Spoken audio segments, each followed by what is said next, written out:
Remember, use that rudder, come around with the P factor. But it is acrobatic still, just very slow acrobats. That was full aileron stick. You know, it's made to be a scale aircraft, let's be honest. This isn't a fighter. Not to say you can't fly it like one.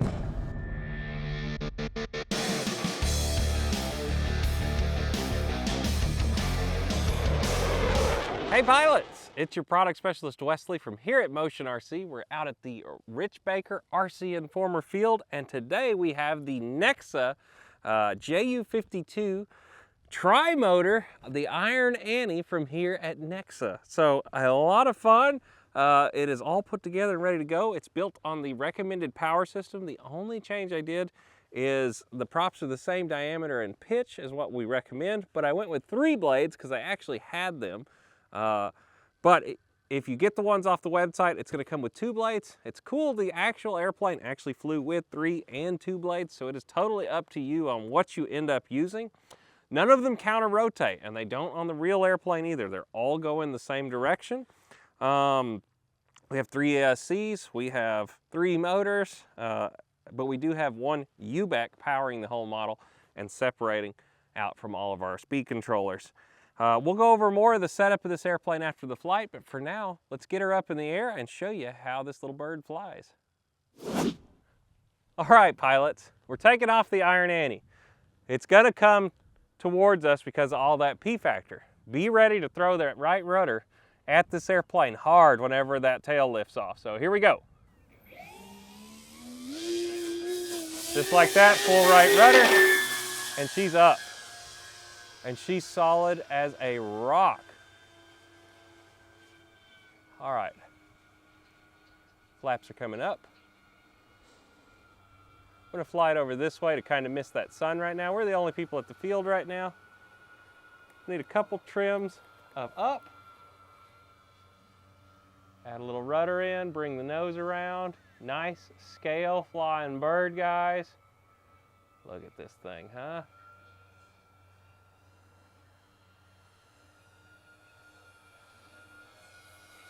That's like a quarter throttle.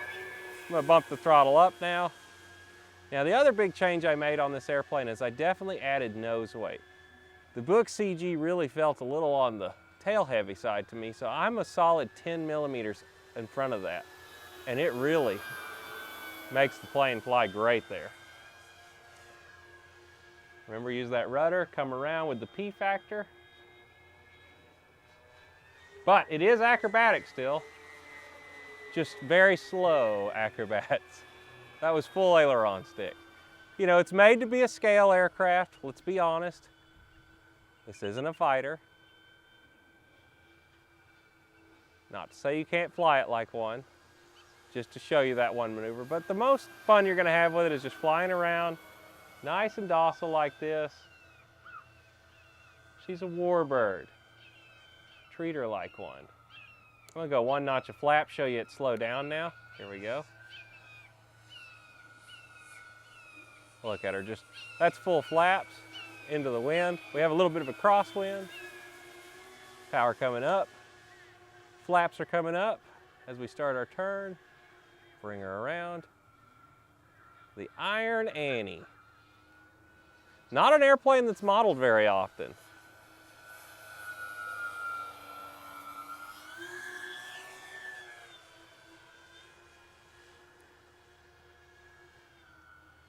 Throw the flaps. Maybe go for a touch and go. We're gonna see how it feels. Not the greatest approach. That was a bouncy go. Let's try it again. Let's work her out. I will say, if the P factor scares you, go to the 2-blade props. It'll help a lot not having that extra mass spinning. We're flying this kind of strange approach today, being that the sun is right over there in the corner.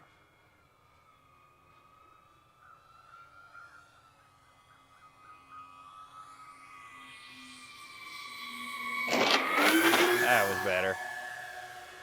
Beauty. Beauty. Flaps up. Oh, bird.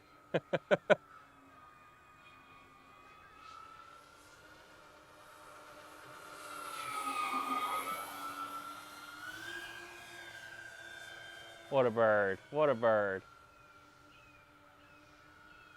Kick that rudder. Like I said, nothing too crazy here. We're flying a plane that doesn't do a lot of acrobat work. Not to say it can't, like I said, but it just doesn't look right. Fly it out, put that rudder in, bring her around. The Iron Annie. Super cool airplane though, so different. All right, so on this pass, I'm gonna drop flaps. Let's see if we can bring her in for a nice landing. And we'll show you around this model once we're on the ground. We do have a direct crosswind right now, but it's not too bad. It's about 5 miles an hour. Bring her in with a little throttle, full flap. Whoops, I'm gonna go on around. That was a bad landing. Guys, you gotta know when to call it and when to not. If you ever have a big bounce like that, what I tell people, just go around. Instead of trying to ride it out, that's where you start tearing stuff up. I could go for the grass. I'm sure it would handle it. That's okay. We're gonna still try and hit that runway though. That crosswind is really getting me right now.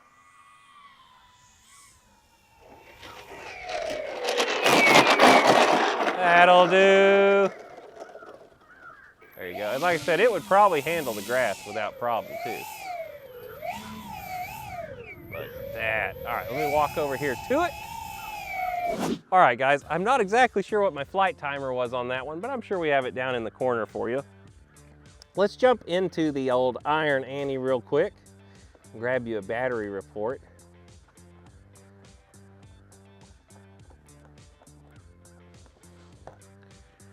Now, before we pull the battery out, I want to show you where I have mine placed and the electronics inside. All right, so now that we have our top popped off, I can kind of show you how our electronics are laid out. We have one ESC here, and one here. They are all Y-harnessed together with EC3s, as you can see here, to each one, going into one EC5. Now, you will have to make this up yourself if you get this airplane. It's pretty simple to wire it though. All your blacks to one side, all your reds to the other, and then they all go out into the corresponding negative and positives. So if you can see all that, you know, red to black, black to black, red to red, and they all go together out here in the middle. So we're not trying to wire them where you're changing the voltage. You're keeping your voltage the same. You're just bringing it out to each individual motor. I am flying this on a 5,000 milliamp Pro Pack from here at Admiral. This is the 4S version. You could fly on 3S also. It just depends on which motor setup you end up going out of. But if you go off the recommended ones, I believe they are 3S. The difference here is we went to 60 amp ESCs instead of, I believe they're 45s on the website, and that's if you want to fly the 3S battery, of course. As far as the internals go, there's plenty of room to work on the aircraft. Get in here and unplug all the different things. I will say, it's not a very big airplane, so this is probably one that's going to benefit more from leaving the wings on all the time, because you have a lot of connections coming into this airplane from all the nacelles and everything else. So if you don't have to take the wing off, you really don't want to on this airplane. Let's go on and pop that battery out now though. I'm sure there is a ton left. Been setting my timer almost to 10 minutes with this. I just called it early on this flight. So we're at 394 a cell, or 68%. Tons and tons left in the tank to continue flying.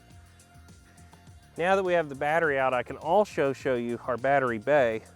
What we've done is just added shelf liner into the aircraft right here for that battery to set on and keep it from sliding.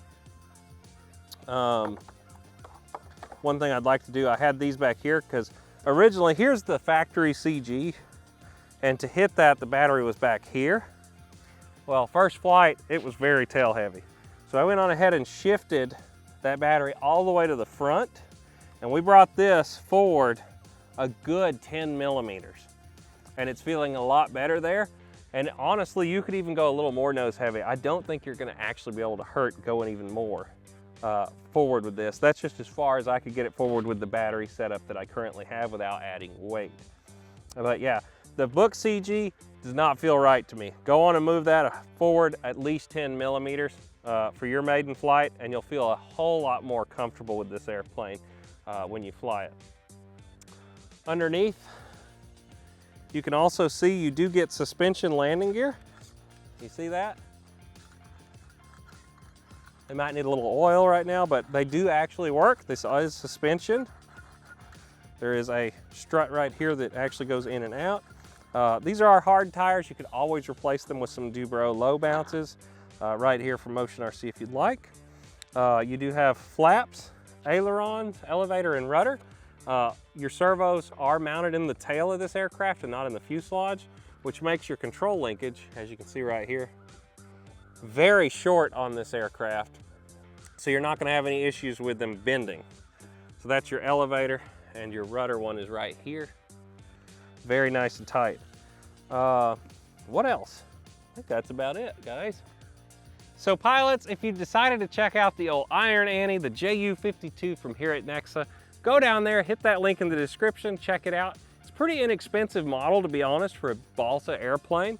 And like I said, it is just a really cool looking model. I love that they printed all the corrugated tin all over it. It really looks good. These aren't raised ribs. Some guys might want to know that. They're just printed right onto the covering. You got the doors, the windows, cockpit detail, everything you could want out of a nice little balsa airplane. And I've really enjoyed doing this one. So as always, guys, whether it's land, sea, or air, Motion RC has everything you want. Don't forget to hit that subscribe button if you're new to the channel. And we'll see you in the next video. Bye, guys.